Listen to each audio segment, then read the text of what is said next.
नमस्कार मित्रों, मैं हूं डॉक्टर अभिषेक कुमार और आप देख रहे हैं तेजस न्यूज़ 167। इस समय हम हैं गुढ़ा गोरजी में, गुढ़ा गोरजी की मदीना मस्जिद में, जो कि यहां पर वार्ड क्रमांक 5 में पड़ती है। और ये शुभ अवसर है पैगंबर साहब के जन्मदिन का, जिसे मिलाद उद नबी कहा जाता है। तो इसमें पैगंबर साहब का ये जन्मदिन है, मुस्लिम भाइयों में विशेष हर्षोल्लास होता है, वो इसे काफ़ी धूमधाम के साथ मनाते हैं। तो इस सिलसिले में हम यहाँ पर आए हुए हैं गुढ़ा गोरजी की मदीना मस्जिद में। यहाँ पर जो मौलाना साहब हैं जफ़र खान साहब, हम उनसे मिलेंगे और पैगंबर साहब की जीवनी के बारे में जानेंगे, उनकी शिक्षाओं के बारे में जानेंगे, साथ में इस मस्जिद के बारे में जानेंगे, मस्जिद क्या होती है, कैसे होती है, और इससे संबंधित हम आपको सारी इन्फॉर्मेशन दे रहे हैं। तो आइए चलते हैं। ये है यहाँ की गुढ़ा गोरजी की बहुत ही प्यारी सी मदीना मस्जिद, और ये रात का समय है और अभी अभी यहाँ पर नमाज हो करके हटी हुई है। सारे नमाजी जो हैं ये यहाँ पर मौजूद हैं और ये मौलाना साहब जी हैं जी। नमस्कार सर। नमस्कार सर। हाँ, पूछिए आप क्या पूछना चाहते हैं। आपका सर परिचय। मैं मौलाना जफ़र, मदीना मस्जिद गुढ़ा गोरजी। अच्छा सर, तो पहले तो सर ये मस्जिद देखना चाहते हैं जी बिल्कुल बिल्कुल देख सकते हैं आप। जैसे मतलब मस्जिद में क्या क्या होता है। जैसे हम लोग बाहर से हम लोगों ने एंट्री की, जी जी जी, ये बोर्ड लगा हुआ है मदीना मस्जिद। फिर ये जो जगह है ये हमारी वज़ू की जगह है। ये वज़ू, और अगर कोई पेशाब वगैरह या इस्तिंजा वगैरह से ले वो सिस्टम कर रखा है पेशाब वगैरह का, मतलब इधर टॉयलेट वगैरह। और ये वज़ू की जगह। हाँ, ये यहाँ पानी पीने का है। ये पानी वज़ू पी के अंदर। ये वज़ू का क्या मतलब होता है सर? यानी कि जब हम नमाज पढ़ते हैं तो पहले अपने को पाक साफ करते हैं। हमारे यहाँ बगैर नहाए धोए कोई मस्जिद में नहीं आ सकता। उसके बाद में अगर पेशाब कर लिया किसी ने या कोई और हवा निकल गई तो पहले वज़ू करेंगे, उसके बाद में नमाज पढ़ेंगे। जिसकी वज़ू नहीं उसकी नमाज भी नहीं। अच्छा, तो लोग यहाँ आते हैं तो ये वज़ू खाना है, यहाँ पर पहले वज़ू किया जाता है, पाक साफ किया जाता है, फिर उसके लिए उसके बाद में फिर वहाँ ये अजान होती है। हाँ, अजान होती है। अजान का मतलब ये है कि ये एक ऐलान है। अच्छा, कि भाई वक्त हो गया, आ जाओ, अब ऊपर वाले की इबादत कर लो। अच्छा, तो ये अजान होती है, लोग यहाँ आते हैं, वज़ू करते हैं और फिर उसके बाद जैसे हम अंदर आ रहे हैं तो ये हॉल। हाँ, ये अभी जैसे जुमा के दिन ये हॉल भी फुल हो जाता है। तादाद काफ़ी होती है जुमे के दिन। बाकी जुमे के अलहदा थोड़े कम नमाजी होते हैं। अच्छा, मतलब यहाँ पर भी नमाज होती है। यहाँ पर पूरा नमाज की ये जो चटाई बिछ रही है ये सारी नमाज की जगह है, यहाँ से या आगे तक। इसके बाद में ये अगला कमरा है। हाँ, ये अगला कमरा है। ये मेन मस्जिद है, ये अंदर का हॉल है। हाँ, ये नमाज पढ़ा है सारा। ये मुख्य मस्जिद है ना। हाँ जी। और ये है गुढ़ा गोरजी की बहुत प्यारी सी मदीना मस्जिद। और ये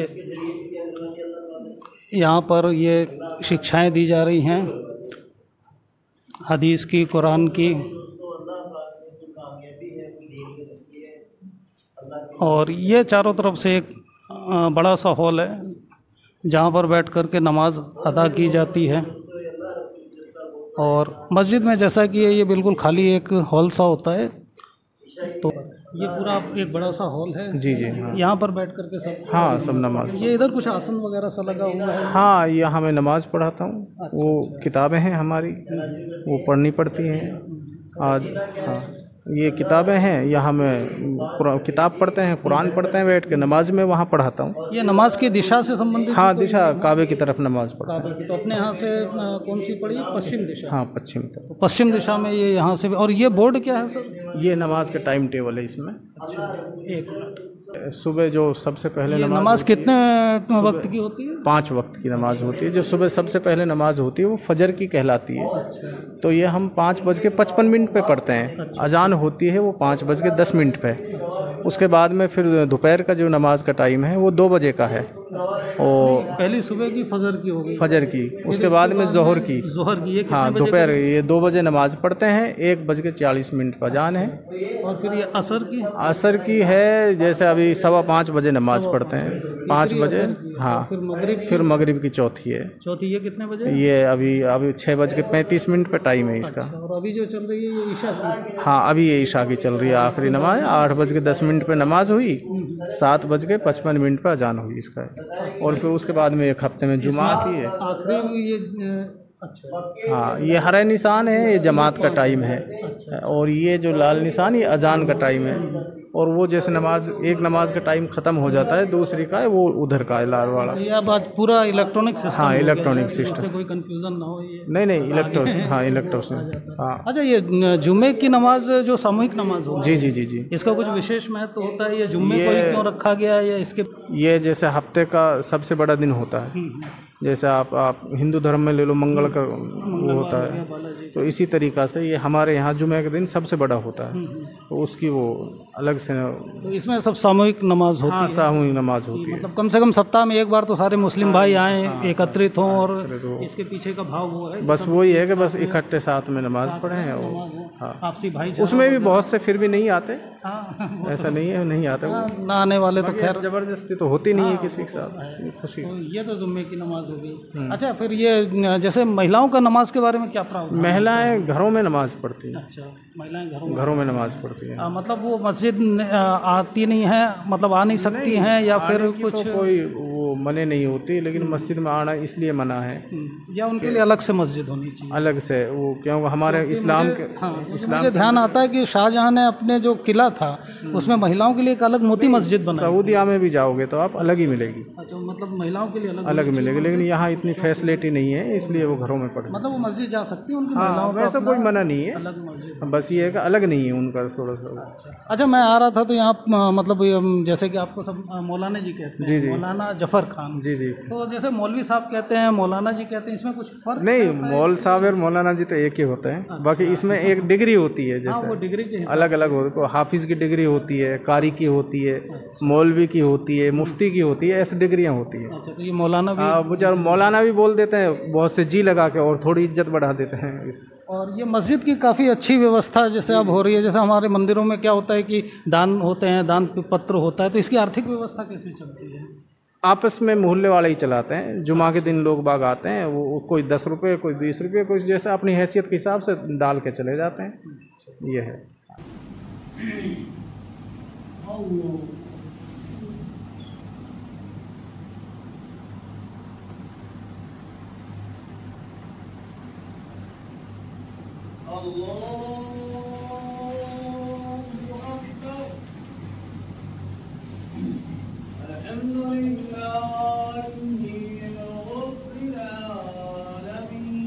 तो सर, आज जो है ये पैगंबर साहब का जन्मदिन है, बहुत पाक दिन है मुस्लिम भाइयों के लिए।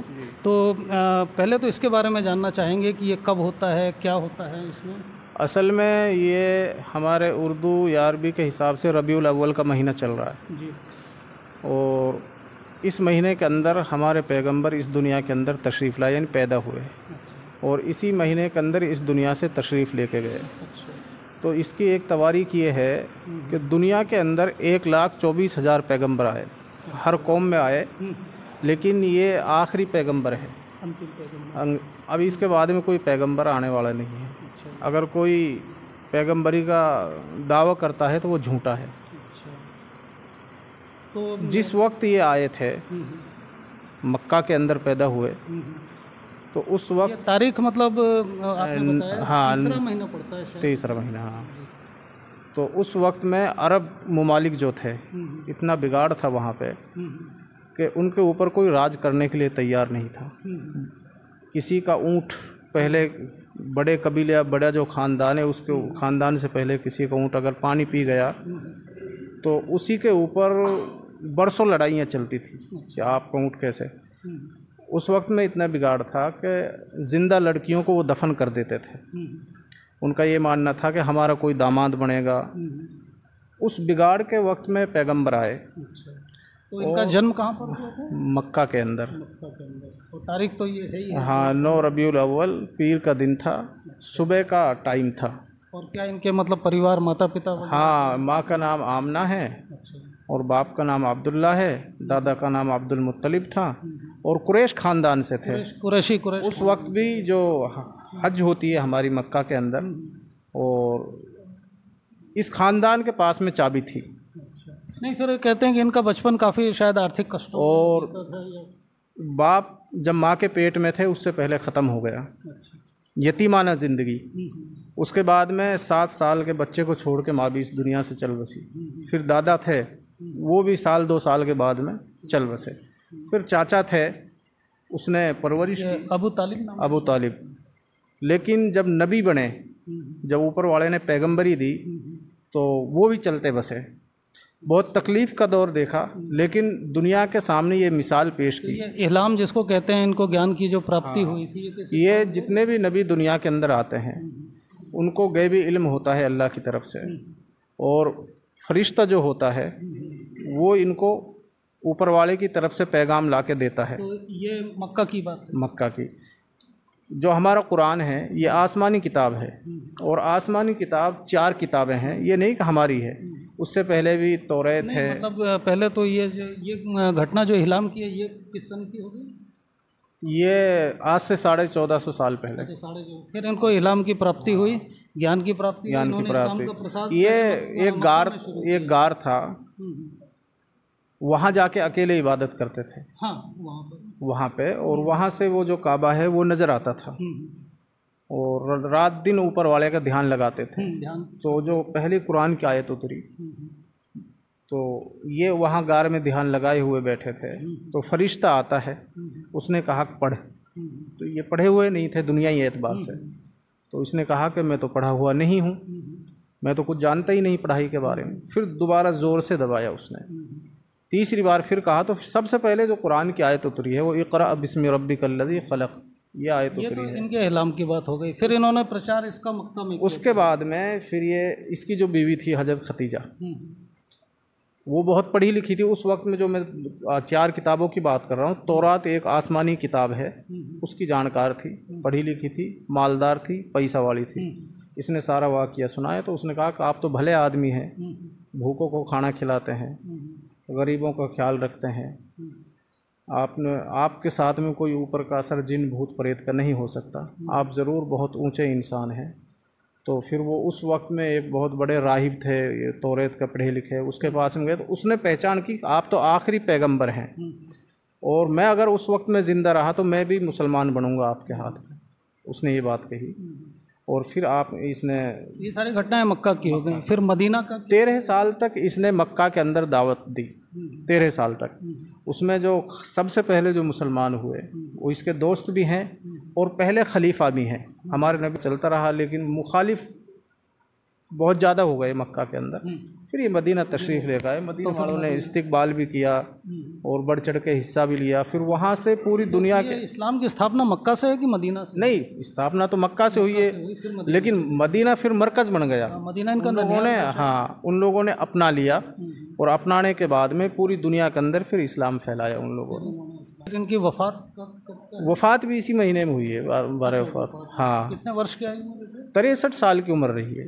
हाँ, जिसमें 40 साल में नबूवत मिलती है, और पैगंबरी जो की है वो 23 साल में। और कुरान और हदीस दो इसके? हाँ, दो हो गए। इसका कुरान तो आसमानी किताब है, 23 साल में अल्लाह ने इसको उतारा, और फिर आप काम है, तो वहीं से वो मजमा पूरी दुनिया के अंदर फैल गया था। और फिर उसके बाद में आपका इंतकाल। फिर ये हदीस वो है जो हमारे नबी ने अपनी ज़बान से बात बताई।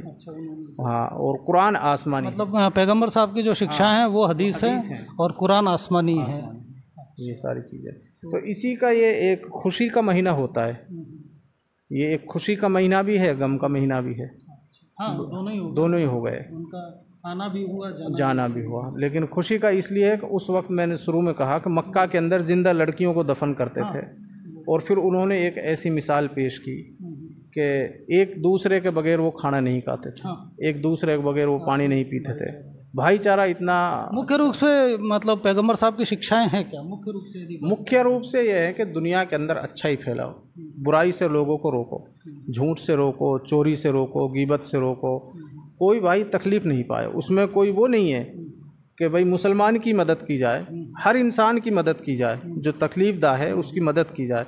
यहाँ तक आता है मुसलमान अगर किसी का दिल दुखा दे तो सबसे पवित्र जो जगह है वो काबा ही है, कि किसी का अगर दिल दुखा रहा है तो उसने काबे को ढहा दिया, इतना बड़ा गुनाह समझा जाता है मुसलमान। और यहाँ पर ये सारे नमाजी भी हैं, और बहुत हर्षोल्लास का आज बहुत बड़ा दिन है। तो इसमें सर क्या दिनचर्या रहती है आप लोगों के दिन में? इसमें क्या होता है, क्या क्या किया जाता है? हमारे इधर तो इसे दिन के अंदर ऐसी दिनचर्या ऐसी है कि इसके अंदर इबादत का दिन होता है ज़्यादा। अगर है क्या नहीं, ईश्वर के हाँ, अल्लाह के ध्यान का दिन। हाँ, इसके अंदर दुरूद शरीफ अल्लाह के नबी आप सल्लल्लाहु अलैहि वसल्लम पर दुरूद शरीफ ज़्यादा से ज़्यादा पढ़ी जावे और रात भर निफली नमाज़ें पढ़ी जावे और अल्लाह से इबादत की जावे।